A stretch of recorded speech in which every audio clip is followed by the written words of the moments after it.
তৎকালীন বাম আমলে পড়েছিল পিচ, তারপরে দীর্ঘ বছর কেটে যায়। বর্তমানে রাস্তার যে অবস্থা তা চলাচল করার অযোগ্য হয়ে পড়েছে জলঙ্গি ব্লকের সাদি খান দেয়ার অঞ্চলের সাদি খান দেয়ার স্কুল মোড় থেকে ফকিরবাদ পর্যন্ত প্রায় 13 কিলোমিটার রাস্তা। একাধিকবার রাস্তা নিয়ে আন্দোলন করতে দেখা গিয়েছে বিরোধী। আবারও বর্ষা আসছে, আর তাতেই আতঙ্কে রয়েছেন পথ চলতি সাধারণ মানুষ।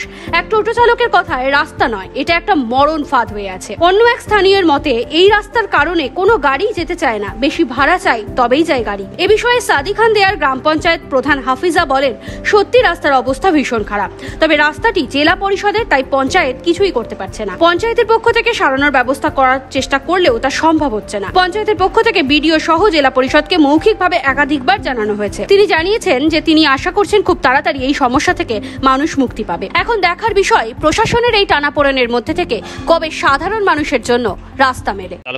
আমরা টোটো চালাই তো আমাদের খুব সমস্যা হয়ে যায়। যেমন এই রাস্তায় গেলে পরে আপনার টায়ার ওই পাথর মারছে, মেরে টায়ারটাকে পাশ করে দিচ্ছে, আমাদের খরচও বেশি হচ্ছে।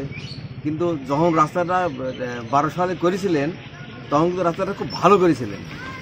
আর এখন সমস্যা হচ্ছে হেভি ওই গাড়িগুলো গিয়ে রাস্তাটা শেষ করে দিচ্ছে।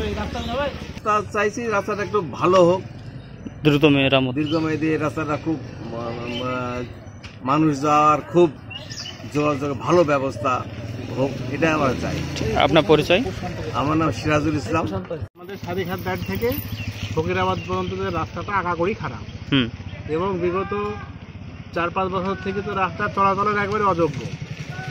আমরা মানে স্থানীয়ভাবে এই অঞ্চলে হসপিটাল আছে, এখানে কলেজ আছে, তারপরে সাদি খান দেয়ার স্কুল আছে। এই রাস্তাটা ব্যাপক মানুষ চলাচল করে, কিন্তু মানে মানে মরণকে হাতে করে চলাফেরা করে। সরকারের কোনো হেলদেল নাই এবং আগাগোড়ি প্রত্যেকটা একদম উপর থেকে নিচ পর্যন্ত সবই তো দুর্নীতিগ্রস্ত। টাকা আসে, হার আগে হয়তো ফাইলে, এরকম অবস্থা আছে। তা আমরা চাইবো অবিলম্বে রাস্তাটা হোক এবং সাধারণ মানুষ জনগণ যাতে ভালোভাবে রাস্তাটা চলাফেরা করে। এই এবং এই এটা আমরা এর আগে অনেক আন্দোলন করেছি বা অনেক ক্ষেত্রে বলার ক্ষেত্রে কোনো সুরাহা হয় না এবং উপর থেকে নিচ পর্যন্ত যারা আছে নেতা মন্ত্রী তো কোনো বলার কোনোই নাই। রাস্তায় দেখা যায় ভোটই তো হয় না, ভোটের সময় হওয়ার কি রাস্তার দরকার হয় না। আসে বলে ও রাস্তা হবে, এই স্যাংশন হয়ে গেছে, কিন্তু কই রাস্তা হচ্ছে না। আগামীতে যে বর্ষা আসছে তাতে কতটা সমস্যা পড়বে? বর্ষা আসছে তো কত অ্যাক্সিডেন্ট হবে, কি হবে তো দেখতে পাচ্ছেন। রাস্তার জায়গা জায়গা মরণ ফান পড়ে আছে। মানে বাইরেকার লোক যদি হঠাৎ যদি এই রাস্তা দিয়ে চলে না জানলে হয়তো কেউ করতে খামখুত হয়ে যাবে। জীবনের ঝুঁকি নিয়ে রাস্তা জীবনের ঝুঁকি নিয়ে রাস্তায় চলাফেরা করছে মানুষ। আপনার নাম? আমার নাম আনসার আলী। এই রাস্তা তো বেহাল অবস্থা, সেটা আমরা জানি, সেটা সবাই জানে। রাস্তার বিষয়ে এই রাস্তাটা অ্যাকচুয়ালি পঞ্চায়েত এখতিয়ারের মধ্যে না। রাস্তাটা পঞ্চায়েত এখতিয়ারের মধ্যে হলে অবশ্যই আমরা করে ফেলতাম।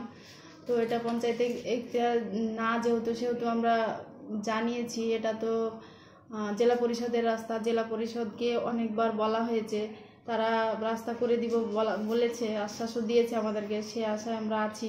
রাস্তাটা করার তো অবশ্যই দরকার। রাস্তাটা খারাপ, সেটা তো চলাফেরা করা খুবই কঠিন হবে। সেখানে আমরা বলেছি, আবারও বলি দেখবো রাস্তাটা করার জন্য আর কি। কাকে কাকে জানিয়েছেন এই পর্যন্ত? আমরা তো জেলা পরিষদেও জানিয়েছি, বিডিওকেও অনেকবার বলা হয়েছে, আমরা জেলা পরিষদের মেম্বারকেও বলেছি। লিখিতভাবে কি কাউকে জানিয়েছেন এখন পর্যন্ত? লিখিতভাবে সেইভাবে বলা হয়নি, তবে মৌখিকভাবে বলা হয়েছে। এসেছিল দেখতে, দেখেও গিয়েছে রাস্তা অনেকবার। আপনারা চেষ্টা করছেন? অবশ্যই আমরা চেষ্টা করছি। আপনার পরিচয়?